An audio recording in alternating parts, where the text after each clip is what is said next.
Beijing. Beijing beats Almaty to host the 2022 Winter Olympics. But behind the celebrations, there are concerns around human rights, transparency and big budgets. So are the Olympics still worth all the effort? This is Inside Story.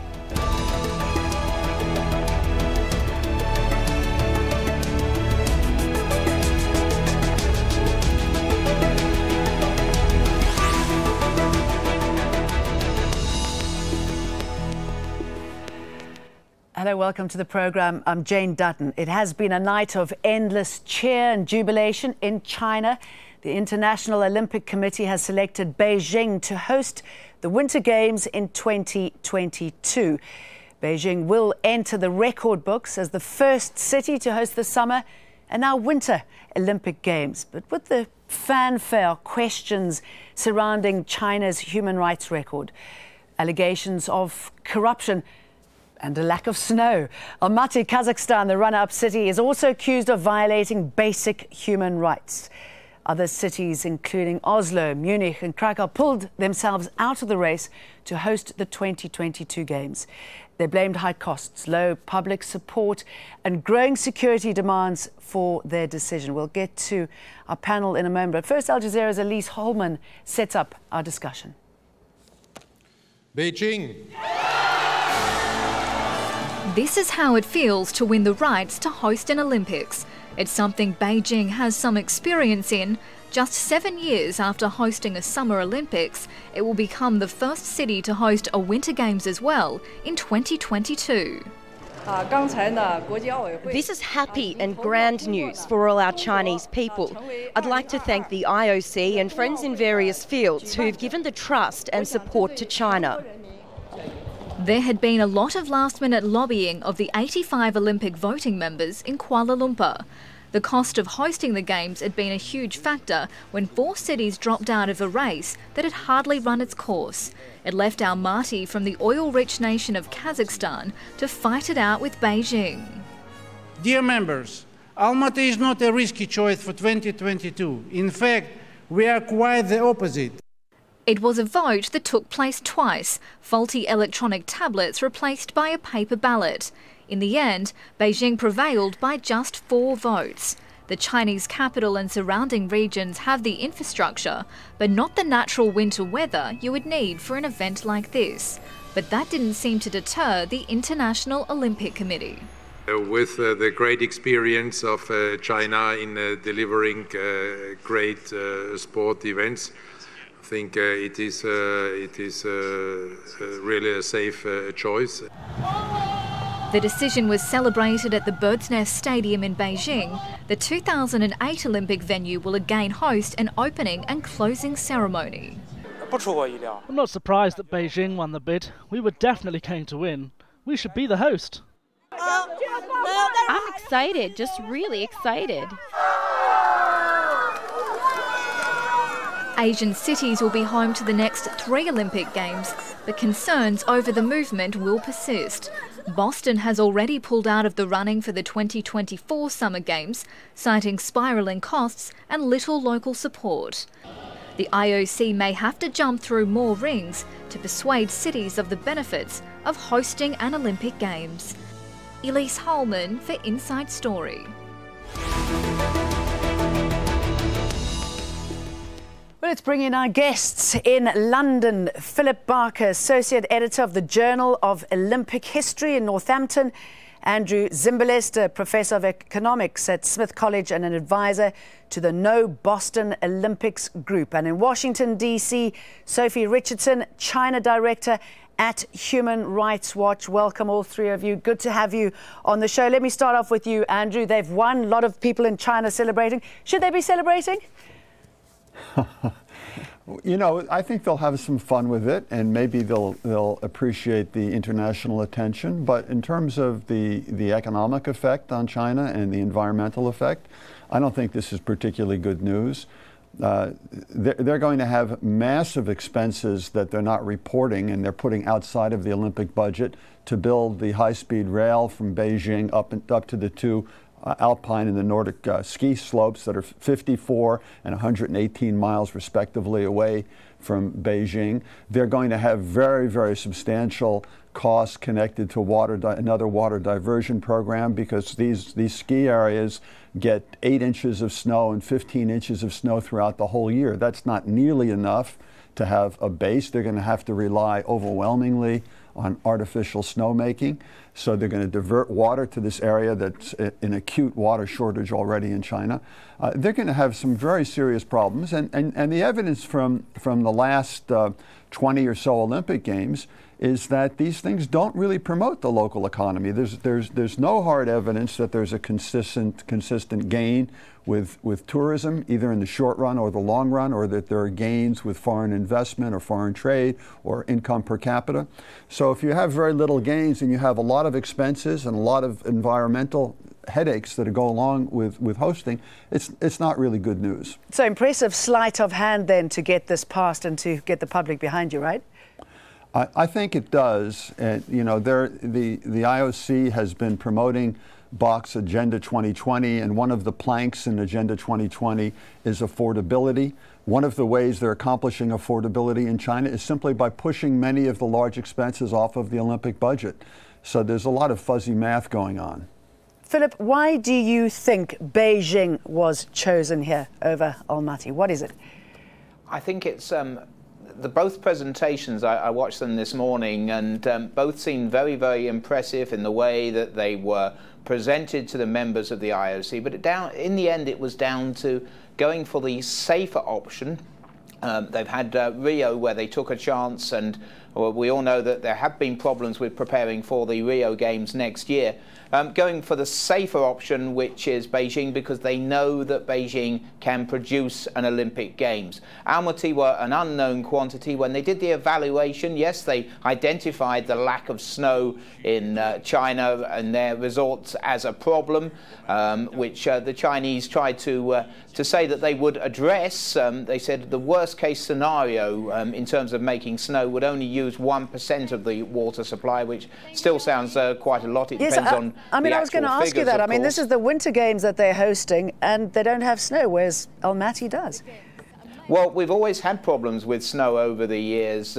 If you go right back to 1984, they'd had no snow going right up to the games in Sarajevo, and then all of a sudden there was too much snow and they had to cancel the downhill. Certainly last time I was out in Sochi for the Winter Games, and apart from the courses, a lot of the surrounding mountains were brown, and the IOC were very concerned on how that would look on television, and it clearly is a concern for the IOC. Pollution is another thing. We saw it in Beijing in 2008 at the Olympics. When I arrived there, it was the city was hung in smog, and people were worried about wearing those masks. In fact, the American team had to apologize for wearing them at the airport because it was considered culturally insensitive. What they did in the end was seeded the clouds to make it rain a lot. Now, whether that's an option with the Winter Games, who knows? Meteorologists will come in on that one and tell me whether it actually would help the supply of snow. I don't know. But clearly they do have problems on the environmental score. They got a big plus point for their hotels, for their financial arrangements, and they came on and presented that very much in English, in very plain language, to make sure that the IOC were aware that this would not be a financial risk, and that's probably what swung it for them. Their overall experience in organising big-scale events. They had a list as long as your arm of World Championships and winter sports events, to say nothing of the 2008 Olympic Games. Sophie Richardson, so we've got Philip there saying China is a safe bet. But what about from a human rights point of view? Well, I think it's a safe bet that we're going to continue to see gross human rights violations, partly in relation to the games themselves, and partly not. You know, in the last 2 weeks alone, we've documented the Chinese government rounding up more than 200 human rights lawyers in 19 different provinces and detaining them. We've documented the Chinese government hunting down people seeking refuge from it outside its borders. We've documented the local authorities' refusal to return the remains of a monk who died in detention after serving a 13-year sentence for which there was no evidence. You know, the larger human rights environment in China has deteriorated significantly under Xi Jinping. Yes, I was going to ask you, have there been any changes since 2008? I think in many respects the situation now is worse. We've seen the introduction of a raft of laws, some of which presumably will pertain to the conduct of the games, that shrink the space for civil society, for a free press, for internet freedom. You know, there's that aspect. Civil society has taken it in the neck in the last 2 years. All of the groups, you know, fledgling voices that have tried to argue for greater transparency around expensive events like the Olympics, or people who have tried to represent people who wanted to protest the games, have been detained or silenced. Many have gone into exile. I think we've seen an incredibly hard line coming out of Beijing about any form of protest. And look, it's very easy to be a safe bet as an authoritarian regime. You don't have to consult anybody about whether they want the games. You don't have to open up your books to any kind of inspection. And I think for the IOC to have ratified that governance strategy in giving Beijing the games again reflects phenomenally poor judgment. Andrew, is there any sort of economic justification in pushing for transparency? I mean, it's not only the Olympic Games. I mean, we've seen so many abuses in so many arenas around the world. You know, in Qatar, the human rights abuses too when it comes to workers. Isn't there some sort of financial benefit if workers were better looked after, if human rights was a priority? Certainly there would be. However, the regimes that we're talking about are interested in maintaining their control. They're not interested in maintaining or maximizing economic performance. With migrant workers that are often brought in to build Olympic venues, you not only have gross human rights abuses, but you have ineffective labor and labor that's leading improperly to all sorts of defects in the construction. And so it's not economically optimal to have games being conducted and being produced under these political circumstances. All right, let's move on from this. I'm sure we'll revisit it. I just want to talk about hosting the Olympics and whether it's worth it from a human rights point of view and certainly from an economic point of view. Here's a breakdown of the costs and the benefits, starting with a positive. The Games bring with them vast improvements in roads, facilities and transportation. For example, the London Tube needed fixing for decades, but it was finally upgraded for the 2012 Games. The Games also create employment. Almost 2 million jobs were created before the 2008 Beijing Games. And host cities get incredible exposure from the Olympics. Atlanta's International Airport has become the world's busiest since the Games there in 1996.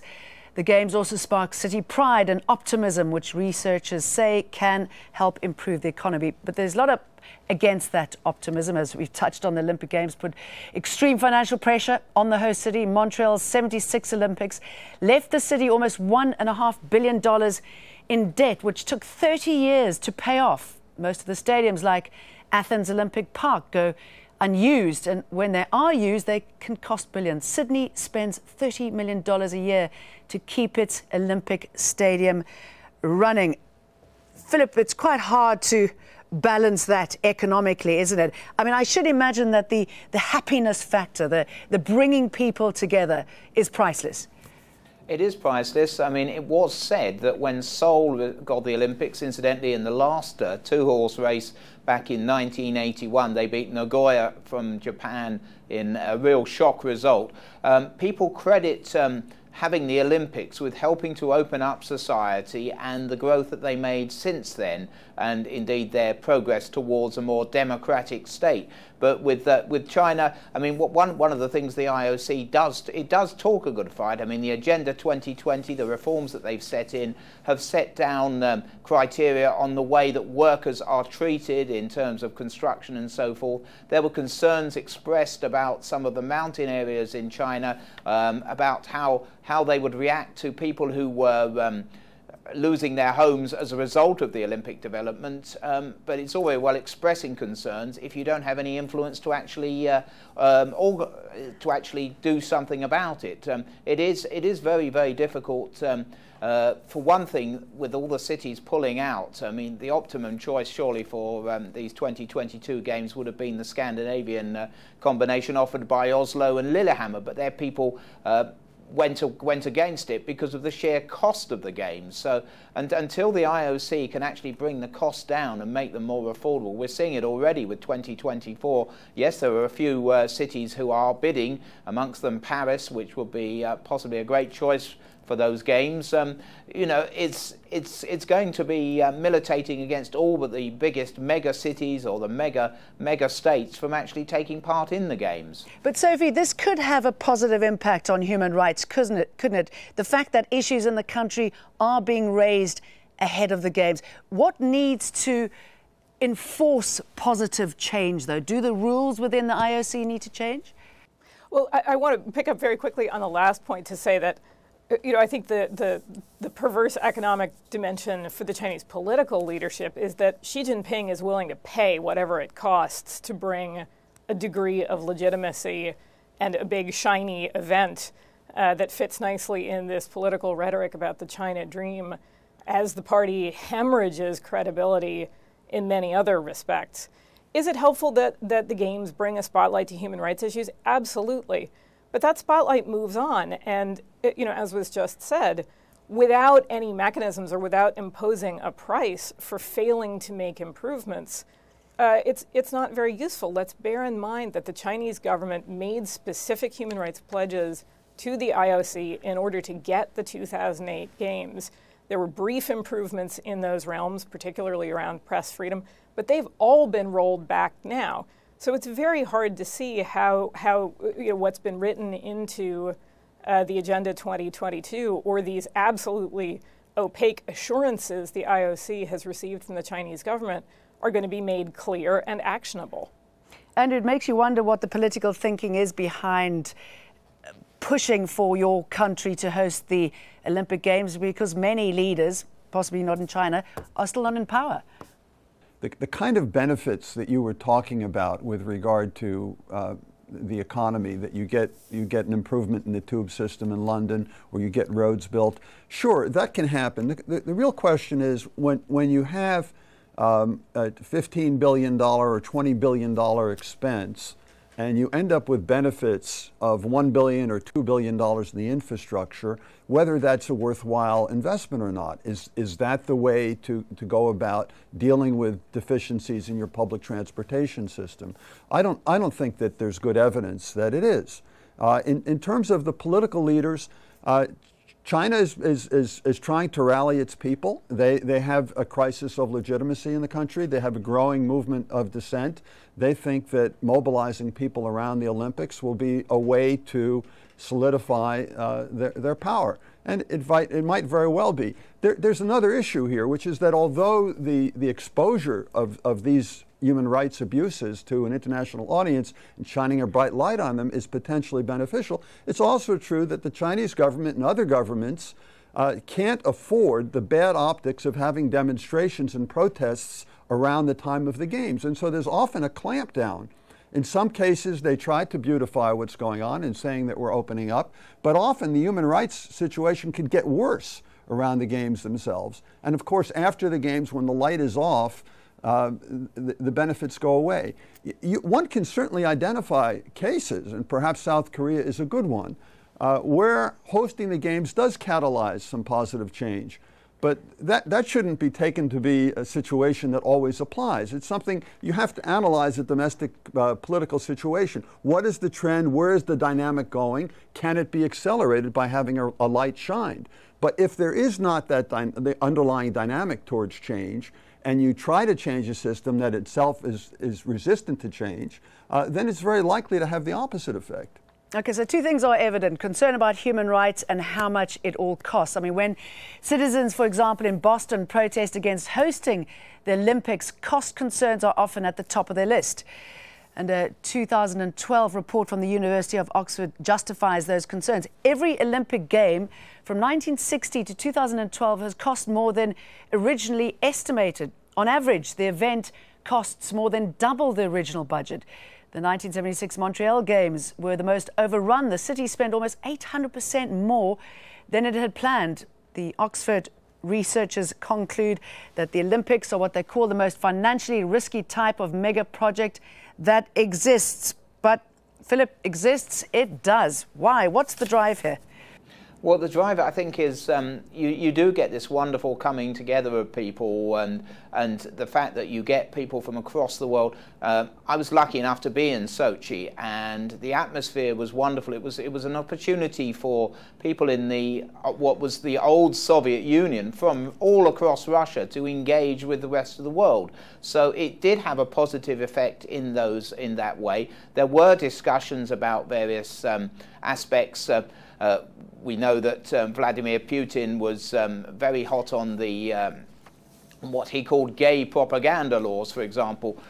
Since then, the IOC, in their Agenda 2020, have explicitly included in the Olympic Charter a clause on sexual orientation and that there should be no discrimination. Now, how you enforce that, it was certainly, there was an Olympic Charter in place before 2008, and it was difficult to enforce measures to make sure, for example, there was no internet access to certain sites in China during the Games, even in the media centre. And in fact, it was a bit of an own goal, really, because there were journalists coming into the media centre and looking on the websites for Falun Gong and being unable to get it and saying, look, the censorship is still in place. So had the authorities been a bit more canny then, they might have been able to diffuse certain stories that they had then. They did have a designated protest area, both in Beijing and indeed for Sochi, but these were so far from the Olympic arenas that protests tended to happen elsewhere. So you've always got that problem, but as we were saying, it does shine a light on the Games to have the Olympics there, albeit for a small area of time. Breaking bread with the world does have a certain value where you bring people from different countries and different cultures together. So, Andrew, it seems that no matter how tainted the voting process is or these mega games, it's not, I suspect, going to dim the allure for many, many years to come, considering what it can bring, some of the benefits. Well, I think it's already dimmed the allure. The number of cities that are willing to bid to host the Games has been going down since the late 1990s.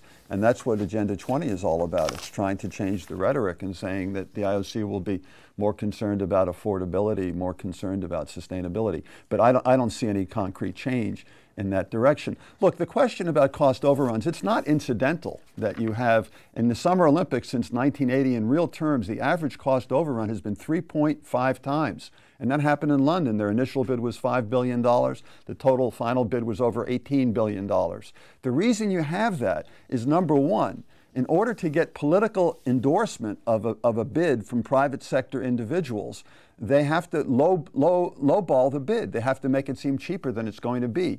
Once they get the political endorsement, then they start adding the bells and whistles, and the price goes up and up. The other thing that happens after the initial bid is that the city enters into an international competition with cities from around the world, and in order to get the IOC to accept their bid, they have to add all of the frills and all of the extravagances to their proposal. And finally, when you have a firm deadline, like the Olympics always presents to you, then there's a rush at the end. We're talking about the Summer Olympics, you're talking about 33 venues, talking about 14 or 15 for the Winter Olympics.